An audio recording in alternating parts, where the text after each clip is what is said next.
Hi guys, இன்னைக்கு ஆங்குலர்னா என்ன, எதுக்காக ஆங்குலர் அப்படின்றத பார்க்க போகிறோம்.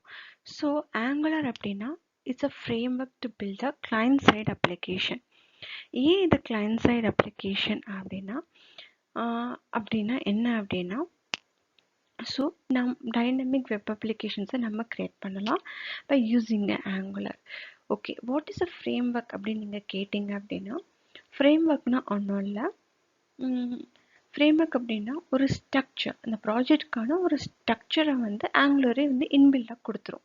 ஸோ ஒரு ப்ராஜெக்டை நீங்கள் க்ரியேட் பண்ணுறீங்க அப்படின்னா அந்த ஃப்ரேம்வொர்க் ஆட்டோமேட்டிக்காக என்ன ஆகும்னா க்ரியேட் ஆயிரும். ஸோ அது அந்த ஸ்ட்ரக்சரை பற்றி நான் அப்கமிங் சொல்கிறேன். பட் ஃபஸ்ட்டு ஃப்ரேம்வொர்க்னா என்னன்னு சொல்லிடுறேன். ஸோ அதில் எங்கே சிஎஸ்எஸ் போடணும், எங்கே HTML போடணும் அப்படின்னு சொல்லிட்டு ஆல்ரெடி அவங்களே ஒரு ஸ்ட்ரக்சர்ஸ் பண்ணி வச்சுருப்பாங்க. ஸோ நம்ம டெவலப்பர்ஸ்க்கு அது ஈஸி டு கோடாக இருக்கும், மெயின்டெனபிளும் ஈஸியாக இருக்கும். அதுக்கு தான் இந்த ஃப்ரேம் ஒர்க் அப்படின்னு சொல்கிறாங்க. இதுதான் ஃப்ரேம் ஒர்க். அதுக்கப்புறம் இந்த ஆங்குலரில் பார்த்தீங்கன்னா நிறையா இன்பில்ட் லைப்ரரிஸ் இருக்கும். ஒன்ஸ் ஒரு ப்ராஜெக்டை நம்ம க்ரியேட் பண்ணும் போதே அதெல்லாம் ஆங்குலரை இன்வோக் பண்ணுறதுக்கும் some of the attributes and directives இது எல்லாத்தையுமே இன்வோக் பண்ணுறதுக்கும் இனிஷியலாகவே சம் இன்பில்ட் லைப்ரரிஸ் வச்சுருப்பாங்க. அந்த லைப்ரரிஸ் எல்லாமே ஜாவா ஸ்கிரிப்ட்னால மேடானதாக தான் இருக்கும். ஸோ ஆங்குலருக்கு ஒரு அடிப்படை பேசிக்கே பார்த்தீங்கன்னா ஜாவா ஸ்கிரிப்டாக இருக்கும். பிகாஸ் ஜாவா ஸ்கிரிப்டான நிறையா நம்பர் ஆஃப் லைப்ரரிஸை தான் நம்ம ஆங்குலரில் யூஸ் பண்ணுவோம். அதுக்கப்புறம் இது கிரேட் ஃபார் SPA அப்படின்னா என்ன அப்படின்னா single page application. Single page அப்ளிகேஷன்னா என்ன அப்படின்னா, எக்ஸாம்பிளுக்கு இப்போ ஒரு வெப் அப்ளிகேஷன் இப்போ நம்ம இருக்குது. அதில் நம்பர் ஆஃப் த பேஜஸ் இருக்குது. ஒன்று ஹோம், அபவுட் அண்ட் கரியர், அதுக்கப்புறம் கோர்சஸ், அதுக்கப்புறம் காண்டாக்டர்ஸ், இப்படி நம்பர் ஆஃப் த பேஜஸ் இருக்குது. இதை நம்ம நேவிகேஷன் பாராவோ இல்லை மெயின் மெனு பாராவோ நம்ம வச்சுருந்துருக்கலாம்.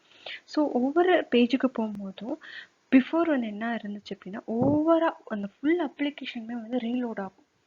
அப்படி ஆகாமல் தடுக்கிறது தான் ஆங்குலர்.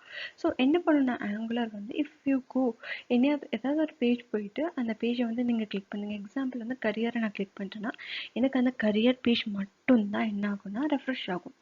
ஹோல் அப்ளிகேஷனே ரெஃப்ரெஷ் ஆகாது. ஸோ அதனால தான் ஆங்குலரை சிங்கிள் பேஜ் அப்ளிகேஷன் சொல்லுவாங்க. அதனால கூட ஆங்குலர் பெரிய பெனிஃபிட்ஸ் யூஸ் பண்ணுறதுல இருக்குது. நெக்ஸ்ட் டாபிக் சிமாண்டிக் வெர்ஷனிங் அப்படின்னா ஆங்குலரோட வெர்ஷன்ஸை பற்றி நம்ம இங்கே டீட்டெயிலாக பார்க்க போகிறோம். ஸோ ஆங்குலரோட ஃபர்ஸ்ட் வெர்ஷன் என்னன்னு பார்த்தீங்கன்னா 1.00 தான். இங்கே ஃபார் எக்ஸ்பிளனேஷன் பர்பஸ்க்காக 1.23 போட்டிருக்கேன். ஸோ இப்போ லேட்டஸ்ட் வெர்ஷன் பார்த்தீங்கன்னா 13.3.1.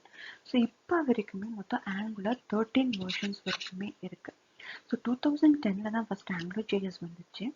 ஆங்குலர் JS ஜாவா ஸ்கிரிப்ட் ஃபுல்லுமே ஜாவா ஸ்கிரிப்ட் பேஸ்டாக இருந்துச்சு. அதுக்கப்புறம் some of the complexity face பண்ண வேண்டியதாக இருந்துச்சு. பிகாஸ் ஜாவா ஸ்கிரிப்ட் யூஸ் பண்ணுறனால நம்மளால சில லாஜிக்ஸை ஒர்க் அவுட் பண்ண முடியல. இதுக்கும் பெரிய பெரிய லார்ஜ் ஸ்கேல் ஆஃப் அப்ளிகேஷன்ஸ்லாம். பிகாஸ் அந்த லார்ஜ் ஸ்கேல் அப்ளிகேஷன்ஸ்க்கு நம்மளுக்கு ஊப்ஸ் கான்செப்ட் தேவைப்பட்டுச்சு. ஸோ அதனால் என்ன பண்ணாங்க அப்படின்னா டைப் ஸ்கிரிப்டுக்கு மாற்றினாங்க. அதுதான் ஆங்குலர் 2 வெர்ஷன். ஸோ ஆங்குலர் 2லேருந்து ஆங்குலர் 8 வரைக்குமே ஃபுல்லுமே டைப் ஸ்கிரிப்ட் மட்டும்தான். ஆங்குலர் 13 வரைக்குமே டைப் ஸ்கிரிப்ட் மட்டும்தான். அப்படியே வெர்ஷன் வைஸாக மாறி இருக்கு அப்படின்றத நம்ம டீட்டெயிலாக பார்ப்போம். சில பேருக்கு டவுட் இருக்கும், இப்போ ஆங்குலர் 18 வந்துருச்சு, ஆங்குலர் 13 வந்துருச்சு, ஆங்குலர் 13 வந்துருச்சு, ஆங்குலர் 8. அப்போ இப்போ என் ப்ராஜெக்டில் ஆங்குலர் 8 யூஸ் பண்ண போகிறோம் அப்படின்னா நான் ஆங்குலர் 8 தனியாக படிக்கணுமா அப்படின்னு டவுட் நிறையா பேருக்கு இருக்கும். அப்படிலாம் இல்லை. ஸோ ஆங்குலர்னு எடுத்துக்கிட்டாலே கான்செப்ட், ஸ்ட்ரக்சர், ஒர்க் ஃப்ளோ இது எல்லாமே சேமாக தான் இருக்கும். ஸோ அந்த வேர்ஷன் அப்படின்றத எப்படி பிரிக்கிறாங்க அப்படின்ற டீட்டெயில்ஸ் சொல்கிறேன். ஃபஸ்ட்டில் 13 அப்படின்னு இருக்கு இல்லையா, அந்த 13 அப்படின்றது மேஜர் ஃபிக்ஸ். மேஜர் ஃபிக்ஸ் அப்படின்னா ஏதாவது ஆல்ரெடி ஃபங்க்ஷனாலிட்டியை பிரேக் பண்ணிட்டு இருந்துச்சு ப்ரீவியஸ் வெர்ஷனில், ஏதாவது ஒரு புது ஃபியூச்சரை இம்ப்ளிமெண்ட் பண்ணுறாங்க அப்படின்னா அந்த ஃபர்ஸ்ட் வெர்ஷன் மாறும். 1314 மாறும், 1415 மாறும். இவ்வளவுதான். இந்த இந்த ப்ராசஸ்க்காக தான் அந்த ஃபர்ஸ்ட்ல இருக்க வெர்ஷன் மாறுது. செகண்ட் 3 அது வந்து மைனர் ஃபியூச்சர்ஸ். சின்ன சின்ன ஃபியூச்சர்ஸை வந்து என்ஹான்ஸ் பண்றது, சின்ன சின்ன ஃபியூச்சர்ஸ்ல வந்து இது பிரேக்ஸ் ஆகாம ஃபிக்ஸ் பண்றது. ஸோ இந்த மாதிரி ஏதாவது ஃபிக்ஸஸ் பண்ணும்போது அங்க வந்து அந்த இடத்துல வெர்ஷன்ஸ் மாறும். சில டைம் 13.4, 13.5, 13.6 அப்படின்னு சொல்லிட்டு மாறிட்டே போகும். ஸோ கடைசியாக அந்த 1 இருக்குல்ல, 13.3.1, அந்த 1 அப்படின்றது என்னன்னா ஃபிக்ஸஸ். சின்ன சின்ன பக்ஸ், பேட்சஸ் இதெல்லாம் வந்து ஃபிக்ஸ் பண்ணுறது தான் வந்து அது கடைசியாக இருக்க பாயிண்டோட மீனிங். ஸோ இது இவ்வளோதான், இதுதான் வேர்ஷன்ஸ். ஸோ இதில் வந்து இந்த சேஞ்சஸ் ஏதாவது ஹேப்பன் ஆச்சுன்னா வேர்ஷன்ஸ் தான் அவங்க ரிலீஸ் பண்ணுவாங்க. சம்டைம்ஸ் இப்போ ஏதாவது நம்மள மாதிரி பல கஸ்டமர்ஸ் வந்து ஆங்குலராக ரியல் டைம் ப்ராஜெக்டில் யூஸ் பண்ணும்போது அப்போ சில அட்ரிபியூட்ஸ்லையோ, டைரக்டிவ்ஸ்லையோ, ஃபங்க்ஷனாலிட்டிஸ்லையோ, லைப்ரரிஸ்லையோ சில ஃபியூச்சர்ஸ் தான் மிஸ் பண்ணியிருப்பாங்க. சில ஃபியூச்சர்ஸில் ஃபிக்ஸ் இஷ்யூஸ் வந்திருக்கும். ஸோ அந்த சினாரியோவில் வந்து ஆங்குலருக்கு வந்து ஒரு ஃபீட்பேக் போடுவாங்க.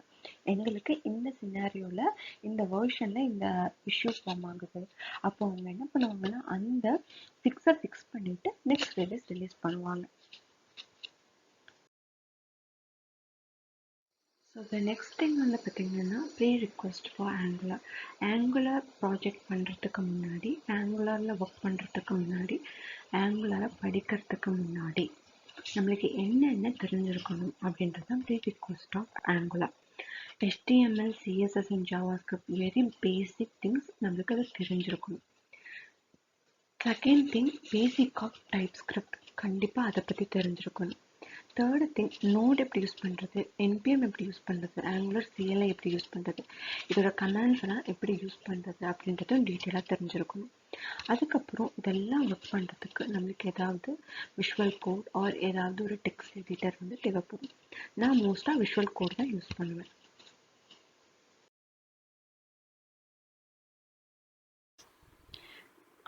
தேங்க்ஸ் ஃபார் வாட்சிங். என் வீடியோ யூஸ்ஃபுல்லாக இருந்தால் லைக் பண்ணுங்கள், கமெண்ட் பண்ணுங்கள், சப்ஸ்கிரைப் பண்ணுங்கள், பெல் ஐக்கானை கிளிக் பண்ணுங்கள். அண்ட் இந்த வீடியோட கண்டினியூஷன் பார்க்கணுன்னா நான் டிஸ்கிரிப்ஷன் கீழே லிங்க் கொடுத்துருக்கேன், நீங்கள் செக் பண்ணி பாருங்கள். தேங்க்ஸ்.